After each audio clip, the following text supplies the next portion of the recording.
السلام علیکم ورحمۃ اللہ وبرکاتہ۔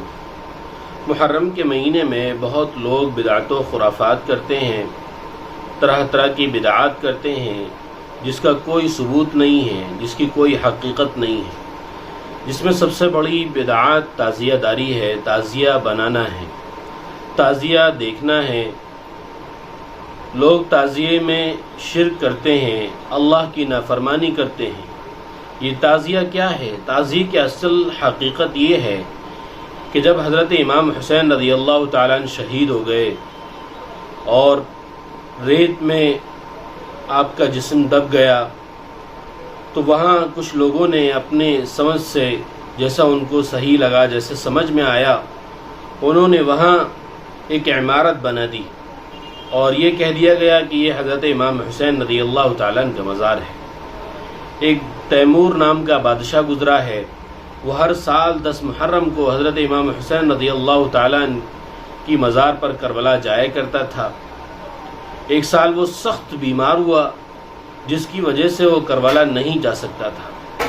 وہ 10 محرم کے دن حضرت امام حسین رضی اللہ تعالیٰ عنہ کے مزار پر نہیں جا سکتا تھا، تو اس کو بڑا اس کا افسوس ہوا۔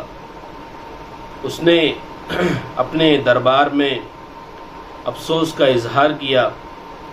تو جس طرح جو بڑے لوگوں کے قریب ہوتے ہیں، بادشاہوں کے کچھ لوگ قریب تھے، ان میں سے ایک شخص کو ایک خرافاتی بدعت والا آئیڈیا آیا۔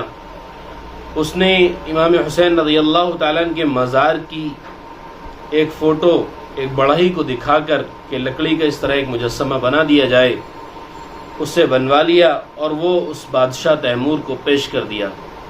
بادشاہ کو پیش کیا، بادشاہ خوش ہوا اور اس کو بڑے انعامات سے نوازا۔ پھر جب دوسرے سال محرم کا مہینہ آیا تو بہت سارے لوگوں نے اس طرح تعزیہ بنا کر بادشاہ کو پیش کیا۔ جب اس طرح بادشاہ کو پیش کیا تو لوگوں نے کہا کہ حضرت آپ کربلا نہیں پہنچ پاتے، آپ نیاز نہیں دے پاتے ہیں، تو آپ کچھ یہیں دے دیا کریں۔ تو نیاز اور لنگر اس طرح کی شروعات ہو گئی۔ تو یہ تعزیے کی حقیقت ہے کہ جس کی کوئی اصل نہیں ہے۔ دوستو، آپ دیکھیں کہ 10 محرم گزرنے کے بعد آپ کو دیکھنے کے ملیں گے کہ کتنے تھرماکول ایسے ہیں جو نالیوں میں پڑے ہوئے ہیں، کتنی لکڑیاں ایسی ہیں جو نالیوں میں بہہ رہی ہیں، نالوں میں بہہ رہی ہیں، اور اس کے تعزیے کے کتنے حصے ایسے ہیں جو کوڑے کے ڈھیر پر، پیڑ کے کنارے پر اور غلط جگہوں پر پڑے ہوئے ہیں۔ تو دوستو، یہ حضرت امام حسین رضی اللہ تعالیٰ عنہ کا مذاق ہے۔ تعزیہ بنانا بھی ناجائز ہے، تعزیے کو دیکھنا بھی ناجائز ہے۔ فتاوی رضویہ میں امام عشق محبت اعلیٰ حضرت امام احمد رضا خان رحمہ اللہ نے خود فرمایا ہے کہ تعزیے کو دیکھنا جائز نہیں ہے، تعزیے کو بنانا جائز نہیں ہے، نہ دیکھنا جائز ہے اور نہ ہی بنانا جائز ہے۔ یہ سب سے بڑی خرافات ہوتی ہے تعزیے کے تعلق سے جو کی جاتی ہے، اور اس سے زیادہ اگر کسی گلی محلے میں تعزیہ نہ بنایا جائے تو بڑا منحوس سمجھا جاتا ہے۔ دوستو، کل قیامت کے دن خدا آپ سے یہ نہیں پوچھے گا کہ آپ نے تعزیہ بنایا تھا یا نہیں بنایا تھا، آپ نے تعزیہ دیکھا تھا یا نہیں دیکھا تھا، آپ نے تعزیے کو اپنے گھر کے سامنے سے گزارا تھا یا نہیں گزارا تھا، آپ نے تعزیے کو اپنے محلے میں سے نکالا تھا یا نہیں نکالا تھا۔ کل قیامت کے دن یہ سوال و جواب نہیں ہوں گے۔ کل قیامت کے دن سوال و جواب ہوں گے تو وہ یہ ہوں گے، آپ نے اللہ کی کتنی فرما برداری کی تھی، آپ نے اپنی زندگی کو کیسے گزارا تھا، آپ نے نمازوں کا کتنا اہتمام کیا تھا، پردے کا کتنا اہتمام کیا تھا۔ کل قیامت کے دن یہ پوچھا جائے گا۔ اور اس تعزیے کی بدعات میں خواتین، مستورات اور جوان لڑکیاں بے پردہ ہو کر تعزیے کے ساتھ نمایاں ہوتی ہیں اور گزرتی ہیں، اور بے پردہ عورتیں اپنی چھتوں پر کھڑے ہو کر اپنی بے پردگی کا مظاہرہ کرتی ہیں، بے پردہ ہوتی ہیں۔ ایک حضرت فاطمہ بنت محمد نے فرمایا کہ جب میرا انتقال ہو جائے تو میری قبر پر لکڑی کی ایک کوہان بنا دینا تاکہ کوئی یہ نہ دیکھ سکے کہ فاطمہ بنت محمد کیسی تھی۔ پردے کا اتنا سخت اہتمام فرمایا۔ اور فاطمہ بنت محمد کی یہ بیٹیاں یہ کیا کر رہی ہیں؟ کیا کر رہی ہیں؟ بے پردہ ہو کر بازاروں میں تعزیوں کے ساتھ گھوم رہی ہیں، بے پردہ ہو کر تعزیوں کو دیکھ رہی ہیں، بے پردہ ہو کر اپنے دروازوں پر، اپنے گھروں کی چھتوں پر کھڑی ہوئی ہیں۔ فتاوی رضویہ میں لکھا ہوا ہے کہ یہ سب ناجائز ہے۔ اس کے ساتھ لنگر لٹانا جائز نہیں ہے، لنگر لٹانا ناجائز ہے، اس کے ساتھ چڑھاوا چڑھانا جائز نہیں ہے، اس کے نیچے سے نکلنا شرک ہے، اس سے منت مانگنا شرک ہے، یہ سب غلط ہے دوستو۔ یہ بڑی خرافات ہے جو محرم کے تعلق سے ہوتی ہے، ہمیں اس سے ضرور بچنا چاہیے، ضرور بچنا چاہیے، ایک بڑا شرکیہ کام ہے۔ دوسرے، مرثیے بجانا، مجیرے بجانا، ماتم کرنا، رونا دھونا، دوستو سب یہ ناجائز ہے، یہ ناجائز کام ہے۔ اور اس سے بڑا ڈھول تاشے بجانا، لوگ تعزیے کے سامنے ڈھول تاشے بجاتے ہیں، طرح طرح کی چیزیں بجاتے ہیں اور پھر ناچتے ہیں۔ دوستو پیارے آقا صلی اللہ علیہ وسلم نے تو ڈھول تاشے کو منع فرمایا۔ آپ ڈھول تاشے کو ختم کرنے کے لیے اور ناچنے گانے کو ختم کرنے کے لیے اس دنیا میں تشریف لائے۔ یہ سب گناہ کے کام ہیں، اور تعزیے کے سامنے وہ ڈھول تاشوں کو بجا کر ناچنا گانا کیا جاتا ہے، بیہودہ حالت میں ناچا جاتا ہے، غفلت کے ساتھ ایک بیہودہ حرکت کی جاتی ہے۔ اور دوستو تعزیے میں اب تو باقاعدہ ایک مجسمہ بنایا جا رہا ہے، ایک تصویر بنائی جا رہی ہے، اس کو نام دیا جاتا ہے کہ حضرت امام حسین رضی اللہ تعالیٰ عنہ کی تصویر ہے۔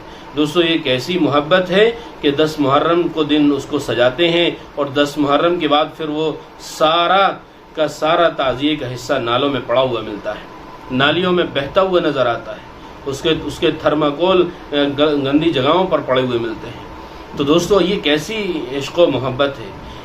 امام حضرت حسین رضی اللہ تعالیٰ عنہ کا تو یہ پیار نہیں ہے، آپ کا یہ عمل نہیں ہے، آپ نے تو یہ نہیں بتایا ہے، تو ہم کس طرح کی محبت دے رہے ہیں۔ حضرت امام حسین رضی اللہ تعالیٰ عنہ سجدے کی حالت میں شہید ہوئے، آپ نے نماز نہیں چھوڑی۔ کیا ہماری نمازوں کا اہتمام ہو رہا ہے؟ کیا ہمارے قرآن پڑھنے کا اہتمام ہو رہا ہے؟ تو جو کرنے والے کام ہیں ان کو نہیں کیے جا رہے ہیں، اور جو نہ کرنے والے کام ہیں ان کو پابندی سے ضروری سمجھ کر کیا جا رہا ہے۔ تو دوستو ضروری ہے کہ ہم محرم کے مہینے میں بدعات و خرافات سے بچیں، اور اس سے آگے چل کر سبیل کا اہتمام کیا جاتا ہے۔ بھئی حضرت حسین رضی اللہ تعالیٰ عنہ اور آپ کے گھر والے 3 دن تک پیاسے رہے، پیاس کی شدت میں رہے، تو پیاس کی شدت میں رہے، اور ہم کیا کر رہے ہیں؟ عشق و محبت کا مظاہرہ شربت پی پی کر رہے ہیں، بہترین خوشبودار اور میٹھی دار چیزیں پی پی کر محبت کا مظاہرہ کر رہے ہیں۔ یہ کیسی محبت ہے دوستو؟ وہ پیاسے رہے تو ہم بھی پیاسے رہتے، وہ روزے سے تھے تو ہم روزے سے رہتے، وہ روزے سے تھے تو ہم آرام سے شربت پی رہے ہیں، بہترین کھانے اور پکوان کھا رہے ہیں، بہترین چڑھاوا اور گوشت کھا رہے ہیں، بہترین حلیم کھا رہے ہیں، ذائقے اور مزے لے کر کھا رہے ہیں۔ امام حسین رضی اللہ تعالیٰ عنہ تو روزے سے تھے اور ہم شربت پی رہے ہیں۔ یہ دوستو کیسی محبت ہے؟ یعنی ہم محبت کرتے ہیں، لیکن اگر وہ پیاسے تھے تو ہم پیاسے نہیں رہیں گے۔ یہ دوستو کیسی محبت ہے؟ ہم شربت پی رہے ہیں، مزے لے کر پی رہے ہیں اور پلا رہے ہیں۔ دوستو یہ کیسی سبیل ہے؟ یہ کیسی عشق و محبت ہے؟ یہ سمجھ میں نہ آنے والی بات ہے۔ تو دوستو ہمیں عشق و محبت ہے امام حسین رضی اللہ تعالیٰ عنہ سے، تو ہم اللہ کی عبادت کریں، قرآن پڑھنے کا اہتمام کریں، گھر والوں کو اچھا کھانا کھلانے کا اہتمام کریں، لیکن ایصال ثواب کے لیے کوئی دن اور کوئی وقت متعین نہ کریں، کوئی وقت مقرر نہ کریں۔ دوستو یہ محرم کے تعلق سے بڑی خرافات ہیں جو کی جاتی ہیں۔ ہم نے آپ کو بتایا تعزیہ بنانا اور تعزیہ دیکھنا ناجائز، عورتوں کا اس کے نیچے سے نکلنا اور اس سے منتیں مانگنا اور اس سے مرادیں مانگنا ناجائز۔ آج عورتیں اپنے گھر کے دروازوں پر بے پردہ ہو کر تعزیے کے نیچے سے نکلتی ہیں، انہیں یہ نہیں معلوم کہ عورت کا جسم پورا پردہ ہے، ہمیں پردے میں رہنا چاہیے۔ پیارے آقا صلی اللہ علیہ وسلم نے پردے کا حکم فرمایا ہے، پیارے آقا صلی اللہ علیہ وسلم کے حکم کو توڑ کر تعزیے کے نیچے سے اپنی منت اور مرادوں کو پوری کر رہی ہیں۔ دوستو منت اور مرادیں اللہ پوری کرتا ہے، حاجتیں اللہ پوری کرتا ہے، ضرورتیں اللہ پوری کرتا ہے، اور ہم تعزیے پر اپنا یقین لگائے بیٹھے ہیں، تعزیے پر اپنا من بنائے بیٹھے ہیں، پورے سال اس کا انتظار کرتے ہیں، اور پورے سال خدا کی نافرمانی کرتے ہیں، خدا کے حکموں کو توڑتے ہیں، خدا کی ناشکری کرتے ہیں۔ دوستو یہ بڑی خرافات ہیں جو محرم کے تعلق سے ہو رہی ہیں، تو ہمیں تعزیہ دیکھنا، تعزیہ بنانا، تعزیے سے منتیں مانگنا، مرادیں مانگنا، چڑھاوا چڑھانا، یہ سب ناجائز ہے۔ اسی طرح سبیل لگانا، شربت بنانا امام حسین رضی اللہ تعالیٰ عنہ کے نام پر، اور یہ سب ناجائز ہے۔ وہ پیاسے تھے تو ہم بھی پیاسے رہتے، وہ روزے سے تھے تو ہم بھی روزہ رکھ کر محبت کا ثبوت دیتے، ہم تو آرام سے شربت پی رہے ہیں۔ دوستو یہ کیسی محبت ہے؟ تو دوستو یہ محرم کے تعلق سے بڑی خرافات ہیں، بڑی بدعات ہیں، بڑی رسومات ہیں جو ہو رہی ہیں. ہمیں ان سب سے بچنا چاہیے، ان سب سے اعتراض کرنا چاہیے، ان سب سے دور رہنا چاہیے. ہمیں عشق و محبت ہے تو ہم قرآن پاک کی تلاوت کریں، اللہ سے دعائیں مانگیں، ایصال ثواب کریں، دعائیں کریں. یہ ہے کرنے والے کام. نہ کرنے والا کام آپ کو بتا دیے ہیں. امید ہے کہ انشاءاللہ آپ کو محرم کے تعلق سے اور تعزیے کی حقیقت یہ ساری چیزیں آپ کے سمجھ میں آ گئی ہوں گی کہ ہمیں محرم کے مہینے میں کیا کرنا چاہیے. 10 محرم کے تعلق سے ہماری کیا سوچ اور فکر ہونی چاہیے، کیا یقین ہونا چاہیے، ہمارے ایمان میں کتنی مضبوطی ہے، کتنا یقین ہے. یہ ساری چیزیں آپ کے سامنے آ گئی ہیں. امید ہے کہ آپ اس ویڈیو کو شیئر ضرور کریں گے. دین کی بات دوسروں تک پہنچانا یہ صدقہ جاریہ ہے، اس لیے آپ ضرور شیئر کریں تاکہ دوسرے لوگ بھی اس کے ذریعے سے فائدہ اٹھا سکیں. السلام علیکم ورحمۃ اللہ وبرکاتہ.